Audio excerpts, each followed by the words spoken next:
Hello guys, ഞങ്ങളൊരു യാത്ര പോവുകയാണ് കർണാടകയിലെ ചാമരാജനഗറിനടുത്തുള്ള പനിതുണ്ടി എന്നൊരു സ്ഥലത്തേക്ക്. അവിടെ ഫാമിലി ഫ്രണ്ടിനെ കാണാൻ പോവുകയാണ്. അപ്പോൾ അങ്ങോട്ട് പോകുന്ന വഴി ഉള്ള കാഴ്ചകളൊക്കെ നിങ്ങളെയും എൻ്റെ സബ്സ്ക്രൈബേഴ്സായ നിങ്ങളെയും ഒന്ന് കാണിക്കാമെന്ന് കരുതിയിട്ടാണ് ഞാൻ ഈ വീഡിയോ ഇടുന്നത്.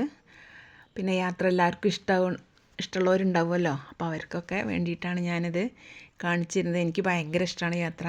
ഞാനും എൻ്റെ ഫാമിലി ഒന്നിച്ചുണ്ട്, കുട്ടികളും പേരക്കുട്ടികളൊക്കെ ഉണ്ട്. അപ്പം ഞങ്ങൾ യാത്രയിൽ ചെറിയൊരു വ്ളോഗായിട്ട് ഇത് ഇടുകയാണ്. അടുത്ത വലിയൊരു വീഡിയോ ആയിട്ട് ഞാൻ ഉടനെ വരുന്നു. അപ്പം ഞങ്ങൾ കർണാടക ബോർഡ് വരുന്ന ദൂരം തന്നെ കാണുന്നുണ്ട്. അപ്പോൾ അവിടെ ഇറങ്ങിയിട്ടൊരു ഫോട്ടോ എടുത്തു. ഇനി സൈഡിൽ കൂടെ ഉള്ള കാഴ്ചകളാണ് കാണിച്ചു തരുന്നത്. ഇത് കണ്ടോ, ആനകൾ കാണുന്നുണ്ട്. ആനേനെ കാണാൻ കുട്ടി ഇങ്ങനെ പറയുന്നത്. കുറേ പുള്ളിമാനുകളുണ്ട് സൈഡിൽ കൂടെ കാണുന്നത്. ചെറിയ കുട്ടിയോട് പറയണ പോലെ. അപ്പോൾ അടുത്തൊരു ലോങ് വീഡിയോ ആയിട്ട് ഞാൻ ഉടനെ വരും.